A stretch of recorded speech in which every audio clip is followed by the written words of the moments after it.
Good day and welcome back to another Dbz Dokkan video. In this video we're going to take a look at the new Turles that's going to be coming to Dbz Dokkan Global, and basically how good he looks and his two banner units. So Turles is a space traveling warriors or pure sands category lead of key +3, 170%, with an additional 30% for those who also belong to planetary destruction or low class warriors. So think Nappa, Raditz, Scouter Vegeta, as well as also including Cooler, Captain Ginyu, and of course Frieza, because Space Traveling Warriors generally encompasses those characters. In terms of his passive skill, if there's a Goku's family category enemy or an enemy whose name includes Gohan Kid at the start of the character's attacking turn, you'll activate his entrance animation, and extreme class allies will get key +3 and attack of 18% for the rest of battle. He has attack and defense of 160% plus an additional attack of 60% and launches an additional attack that has a high chance of becoming a super attack when HP is 50% or more. He has an additional attack of 100% when performing a super attack. He gets key +2 and reduces damage received by 5% up to 20%. And an additional defense of 40% up to 160% with each super attack performed. He has attacks effective against all types, launches an additional attack that has a high chance of becoming a super attack starting from the turn in which he performs his 6th attack in battle. So to kind of go through it slowly, 160% attack and defense is a decent starting point, an additional attack of 60% and launches a high chance of becoming a super attack when HP is 50% or more is not too bad. It's multiplicative, so it can elevate his attack stat quite a lot. He has an additional attack of 100% when performing a super attack. This will bounce off of the additional 60 off of the 160, which gives him quite a high attack stat. Then he has key +2 up to 8, reduces damage received by 5% up to 20%, and an additional defense of 40% up to 160 with each super attack performed. So after 4 super attacks, he'll be able to essentially have 20% damage reduction. He'll have in total, because it's multiplicative, like 430% defense. And he'll also have around, well, basically be auto-firing supers, which is pretty interesting. And then after he performs his 6th attack, he'll have attacks effective against all type, and basically a 50% chance at another super. Which means in theory, after the 3rd turn, if you're above 50% HP, he can fire off 2 supers in a row. So you either want to go for a full additional build, which will enable him to get to his 6th attack by the end of his 2nd turn, potentially, or you're going to go for a bit of a crit build. Probably additional first and then crit secondary. He has Samurai Race, Big Bad Bosses, Thirst for Conquest, Brutal Beatdown, Prepared for Battle, Destroyer of the Universe, and Fierce Battle. In terms of his active skill, he has an active skill that can be activated when there's a Goku's family category enemy or an enemy whose name includes Gohan Kid. He greatly raises his attack, causes ultimate damage to the enemy. So it's nice that he does it temporarily. It doesn't feel too bad. Also it's activated from the 6th turn, so it's not too restricted, although always making units that are so dependent on facing certain types of super units feels a bit limiting. He raises his attack permanently, causes immense damage to the enemy, and recovers 6% HP on his super. So outside of his passive, there's no real way to raise his defense. His defense should be at a pretty decent level. By giving him full additionals, you are essentially making him a health recovery machine. So 6% HP times by potentially 4 super attacks gives you a 24% HP max recovery per turn, which is pretty good. Overall, just to talk about Turles, I think he's decent. Obviously, the big thing with Turles is linking. Who does he link with? There are some great Turles units. The AGL one's pretty good, but he specializes against superclass units. Can't really link with this one. And you have the Strength Turles, who's fantastic, but has aged a little bit, who, if they got an easy A, could be really, really solid. So it's going to depend a lot on his sub-banner units here, I feel, to really elevate him. Turles doesn't have a link set that links particularly well with any of the other major bosses. Big Bad Bosses and Thirst for Conquest do cover him a bit, but outside of that, he's not great. Same Warrior Race, Prepared for Battle, Destroyer of the Universe, and Fierce Battle.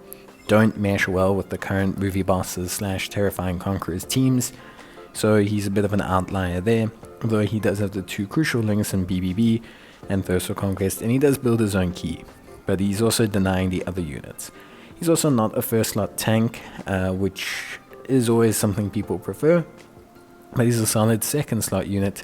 However, that role's kind of predominantly taken up by the leader strength cooler, so it's going to be interesting to see.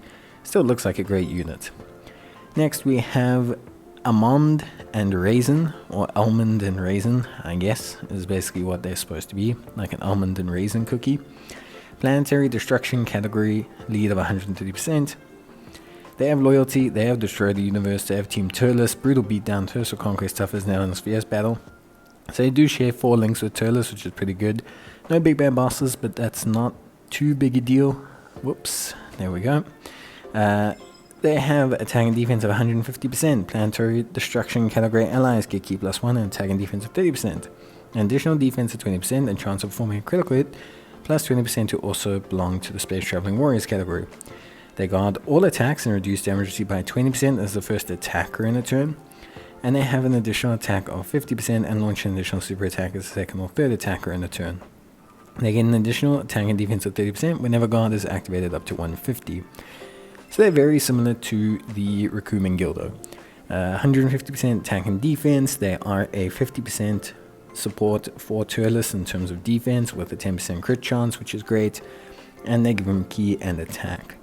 They also guard all attacks, reduce damage received by 20% as the first attacker in a turn, which is pretty good. It also means that they're not reliant on Turles to activate their passive, which is good, unlike Rikumen Gildo. However, they do have a bit of a slower build-up, I feel. Overall, I do like these guys. Destroyer of the Universe, Team Turles, Brutal Beatdown, Thirst for Conquest, Fierce Battle, Tough as Nails. It's all pretty good link sets here. And then in terms of their super attack, they raise defense 1 turn, and they have a high chance of sealing the super attack, which is a bit weird. Sealing is usually guaranteed, so it's always a bit weird to make it a high chance, but I guess it's okay. Overall, they're the defensive option to cater to Turles. So they exist so that Turles can sit in the second slot and look pretty cool. And then of course we have Daiz and Cacao. I'm not sure what Daiz is supposed to be. Cacao is obviously just chocolate. Space Traveling Warriors category, key +3, HP attack and defense of 130%. They are a key +2, attack and defense of 150%. Launch an additional attack, there's a high chance of becoming a super attack. Chance of performing a critical hit and chance of evading the enemy's attack plus 10% per Space Traveling Warriors category ally, attacking in the same turn. They get an additional attack of 150% with a medium chance of performing a critical hit and medium chance of evading the enemy's attack as the second or third attacker. And they get an additional attack of 30% with each super attack performed. So they are essentially, they're basically a similar unit to the Jason Berta. So they have that built-in additional super attack. They have that plus 10% per Space Traveling Warriors attacking in the same turn, which is a bit weird to exclude themselves. Basically only a 20% crit chance and evasion chance, which isn't that big.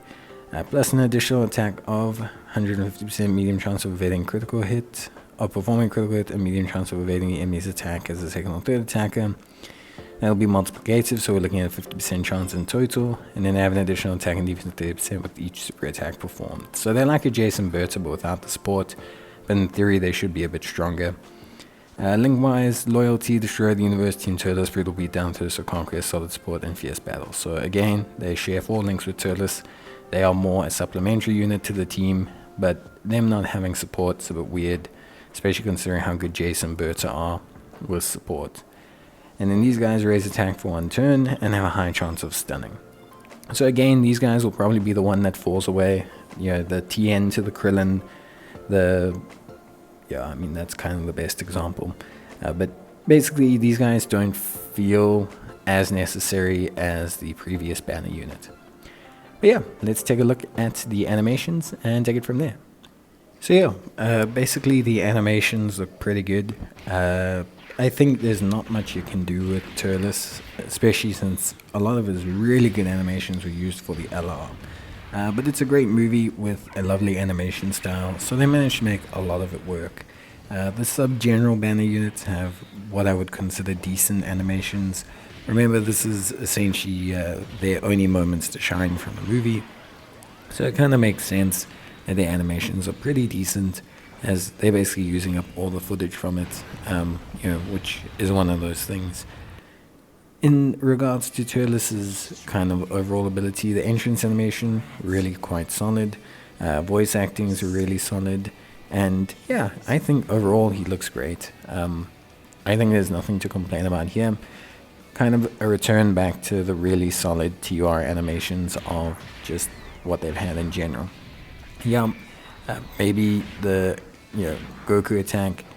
Yeah, it's always a bit difficult, like I said, because you've used so much of Turles' great animations before. But I think a lot of it looks pretty solid, especially the active skill. I think is really well done. And yeah, overall I'm really happy with Turles' animations. I think they're incredibly good. And they're really true to the source material, so really, really, really nice stuff, at least from my side. But yeah, bye.